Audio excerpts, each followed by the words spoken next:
SDM kita yang memang jelek di wasit dan juga asisten wasit, ataukah memang sistemnya yang jelek menurut? Gue curiga ada pihak yang memang tidak pengen sepak bola kita maju. Pasti. Jumlah tim, satu tim itu 11 yang main. Ini kan berarti 50% lebih itu orang asing.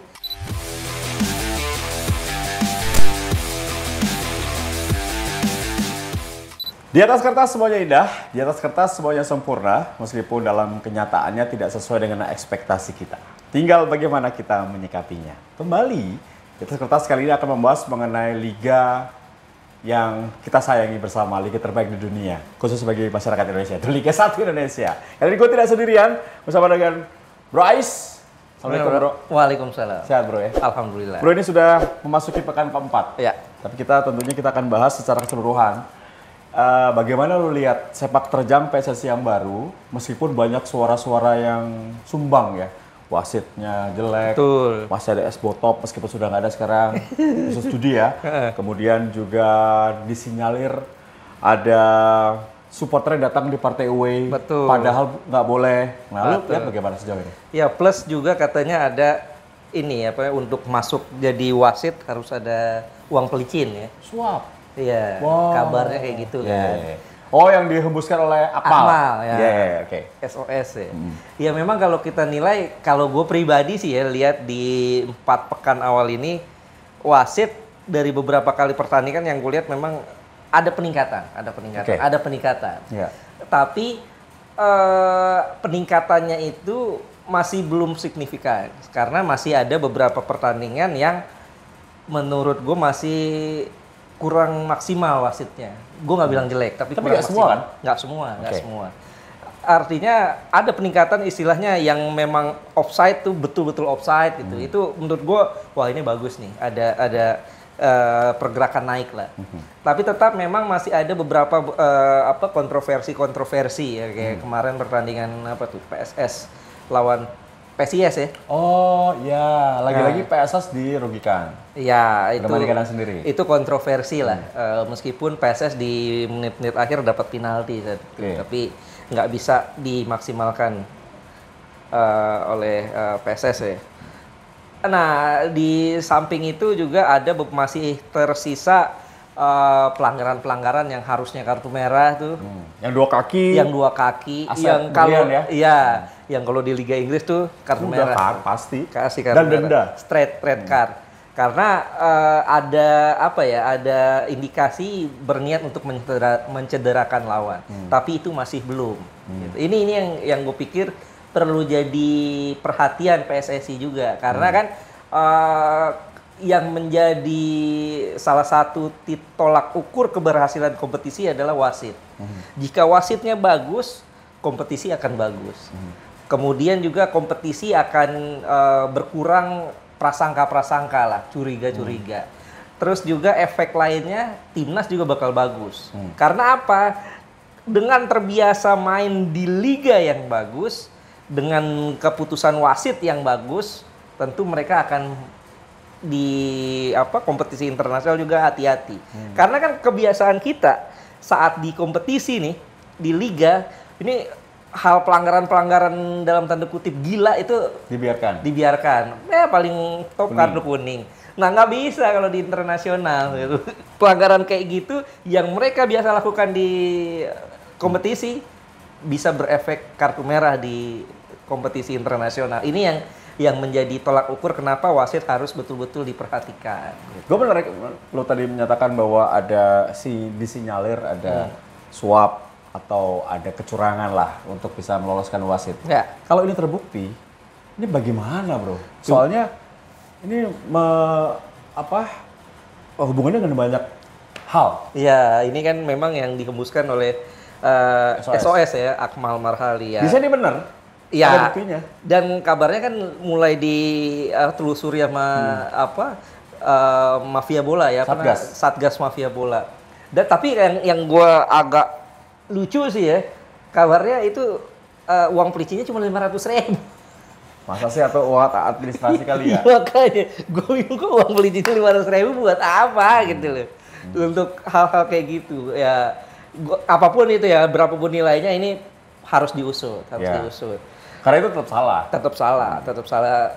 Dan mudah-mudahan memang seleksi wasit yang kemarin memang betul-betul seleksi. Kan memang ada kecurigaan dari SOS bahwa seleksi wasit itu hanya formalitas. Tapi hasilnya yang menentukan bukan wasit-wasit dari Jepang ya, yang melakukan seleksi. Apalagi komite wasitnya adalah Pak Erick Thohir ya.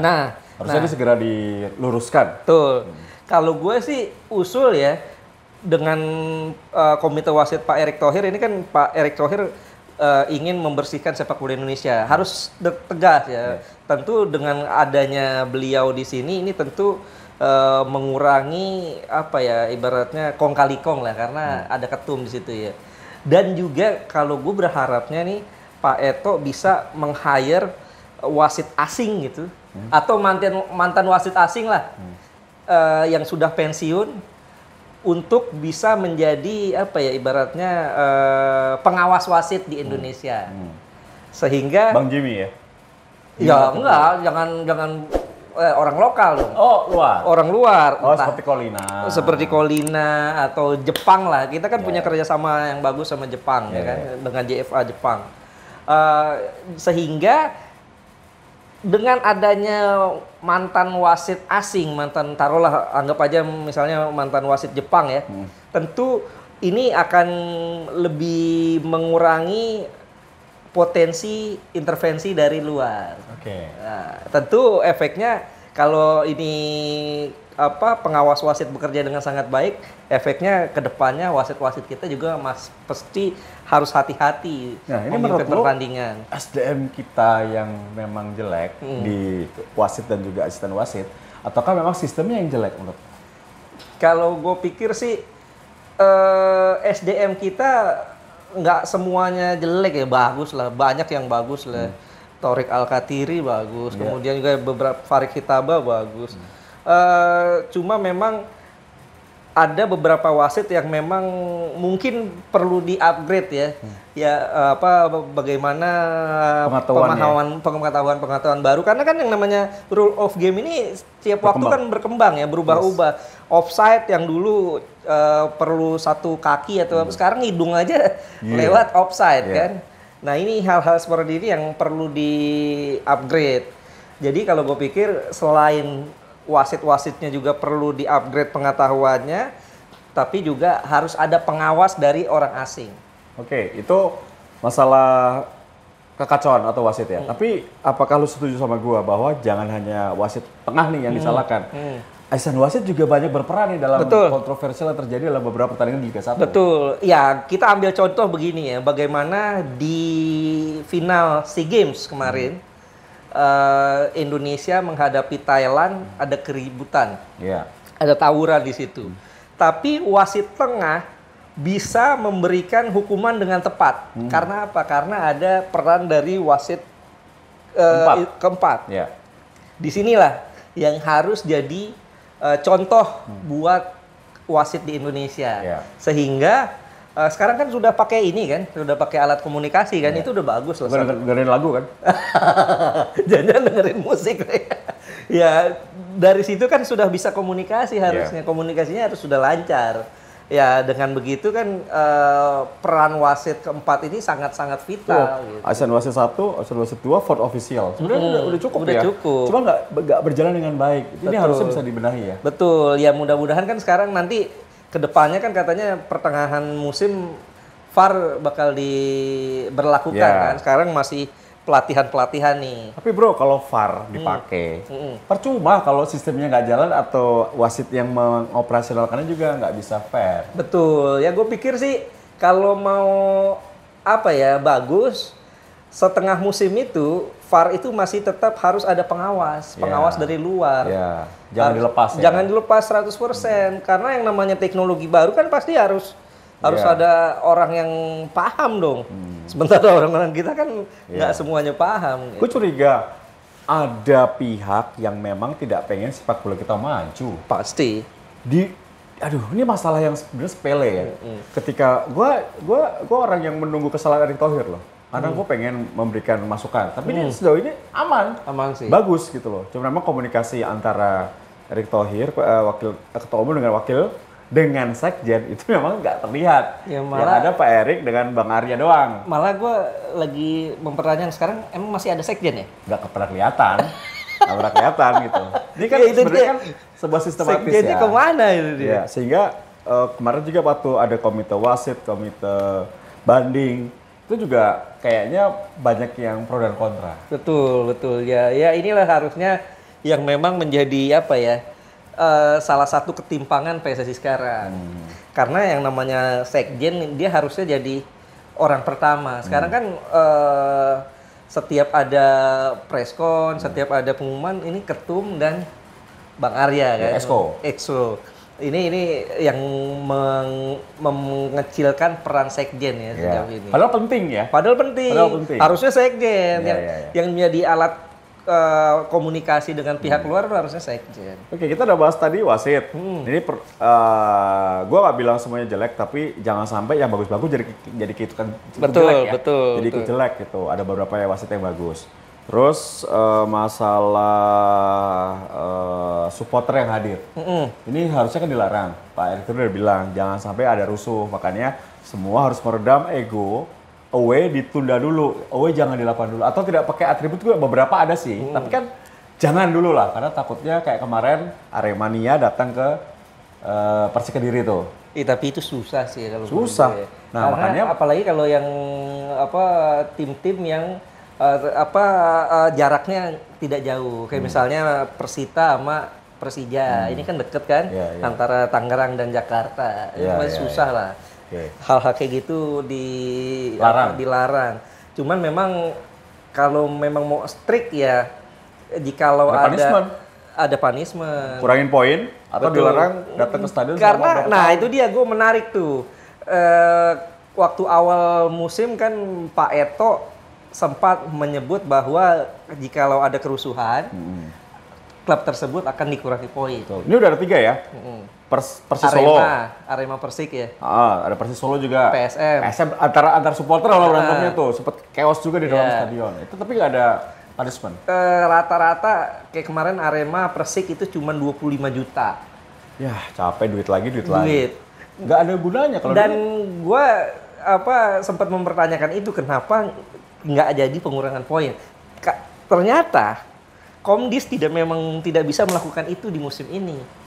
Karena tidak ada peraturannya dalam rule of game-nya tuh nggak ada.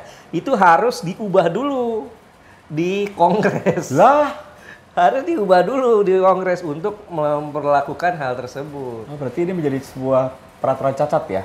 Yang bisa Dan memang kemarin sudah dijelaskan bahwa untuk musim ini belum bisa diberlakukan hal tersebut, pengurangan poin. Karena harus ada perubahan dulu di sistem itu, di rule of game itu di Kongres nanti. Tapi kalau hanya duit, gue nggak tahu nih teman-teman setuju atau enggak. Kalau hanya duit, efek jerahnya nggak ada bro. Betul. Karena hanya ngasih duit dan kebetulan tim-tim Liga 1 duitnya banyak. Betul. Tinggal bayar, denda, duit. Tapi juga ini membuat jadi orang seuzon. Duitnya kemana sih? Buat apa sih? Iya kan? Apakah nanti buat hadiah? Hadiahnya udah dikasih belum nih dari PT LIB? Itu jadi banyak pemikiran aneh-aneh. Dan juga kalau gue nilai ini agak-agak lucu sih. Kayak yang hasil keputusan Komdis belakangan lah yang terakhir nih. Ini Arema, Persik dan apalagi tuh ya, PSM atau apa ya. Itu dari sekian pelanggaran. Pelanggarannya kan beda-beda tuh. Itu nilainya kok sama ya, 25 juta semua. Hafalan ya. Kayak ya udahlah 25 lah, 25 lah. Paket hemat. Itu dia. Pelanggaran 25 juta. Makanya itu yang gue pikir harus dibuat sebuah mekanisme untuk agar setiap tim yang melakukan pelanggaran ada efek jerah. Oke, ini gua nggak tahu nih, gua atau tersinggung atau nggak teman-teman di PT LIB ya, kebetulan kenal semua. Tapi apakah lo setuju? Kalau menurut gua sekalian aja orang yang nggak kenal, orang asing operatornya pakai, jangan teman-teman juga gitu. Ini kayaknya sama-sama pegang klub nih, ada hubungannya dengan klub. Jadi PT LIB itu kayak yaudah deh nggak apa-apa. Jadi banyak pengampunan yang tanda kutipnya nggak nyaman. Ya itu kan yang gua bilang dari awal kan. Sebelum PSSI yang baru nih, Regulatornya udah bagus. PSSI kembali menunjuk PT LIB. Kan dari awal gue udah bilang, sebelum akhirnya kembali ke situ, gue udah bilang bahwa operator itu bidding. Jangan penunjukan ya. Jangan penunjukan. Bidding siapa yang berani menawarkan perubahan-perubahan, menjamin ini, menjamin itu, sehingga jikalau one prestasi ada denda, ada sanksi, ada penalti. Jadi seolah-olah regulatornya atau PSSI-nya itu udah bagus nih, tapi operatornya gitu-gitu aja. Jadi permasalahan kita di tahun 2023 ini sama dengan permasalahan yang sudah pernah terjadi. Ya, gue berharap sih mudah-mudahan Pak Eto ya kalau musim ini belum, musim depan lah. Ya. Coba mencontoh Kamboja. Kamboja itu meng-hire orang Jepang sebagai operator kompetisi. Ya. Dan tidak bisa diintervensi. Hasilnya kan kita udah lihat tuh musim lalu. Bagaimana Visaka, klub Kamboja bisa mengalahkan Bali United juaranya Indonesia di Piala AFC kemarin. Nah, itu. Ya. Kan tapi sekarang udah ada kerjasama sama JFA, sama Jepang, kenapa nggak sekalian? DFB?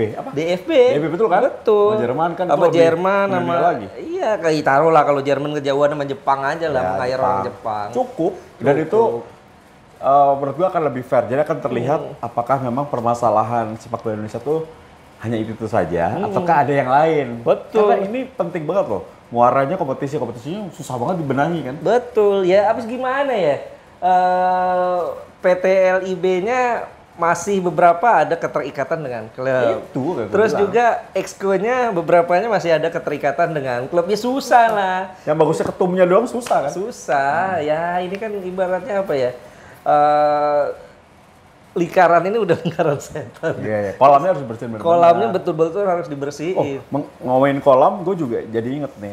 Banyak banget stadion yang sepi. Lo lihat apakah faktor ekonomi, ataukah sistem yang coba dibangun secara profesional oleh klub-klub Liga 1 ini belum bisa diterima oleh konvensionalnya supporter kita dalam membeli tiket.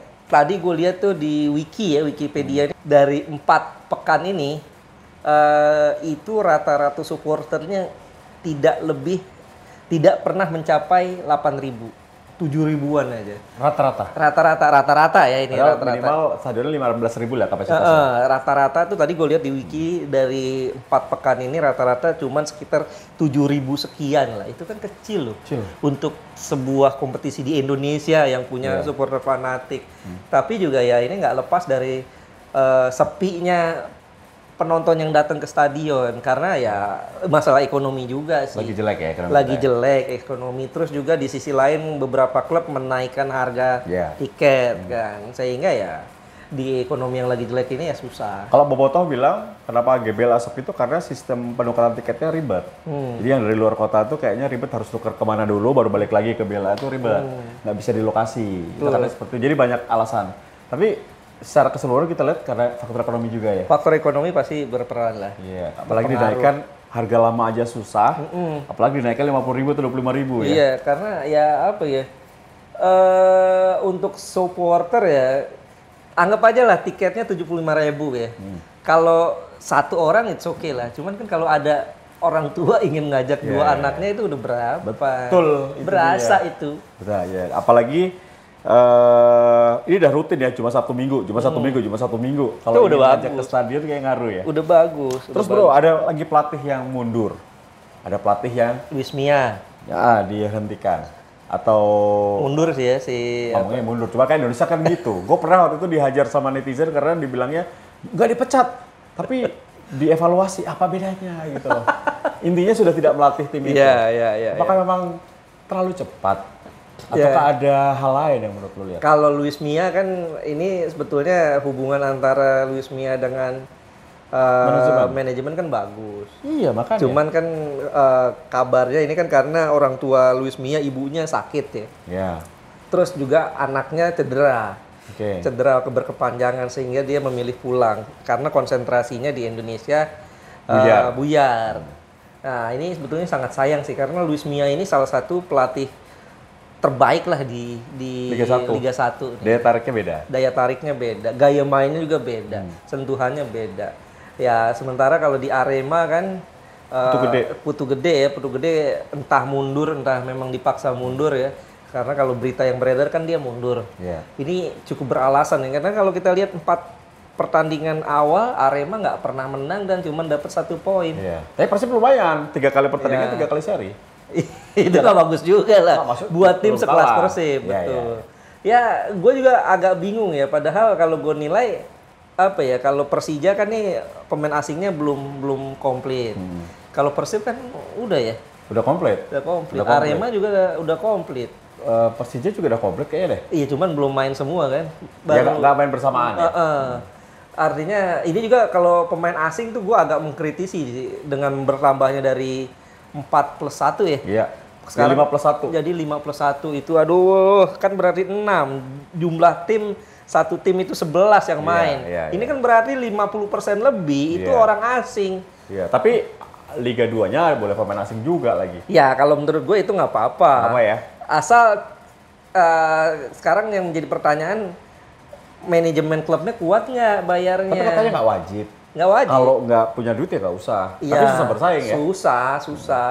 Kalau ya di Liga 1 juga pasti nggak wajib mereka punya pemain asing. Nggak perlu 5-1, maksudnya kalau cuma bisa 3 ya 3 Liga aja. 3. Tapi naturalisasinya 3 sama Cuman aja, bro. memang dikasih kebebasan untuk bisa 5+1. Iya. Cuman kalau menurut gue itu satu hal yang menurut gue perlu dikritisi ya, karena dengan bertambahnya pemain asing otomatis kesempatan main untuk pemain lokal semakin sedikit. Iya kan, apalagi di posisi-posisi kunci. Tapi positifnya sih, gelandang, positifnya belakang.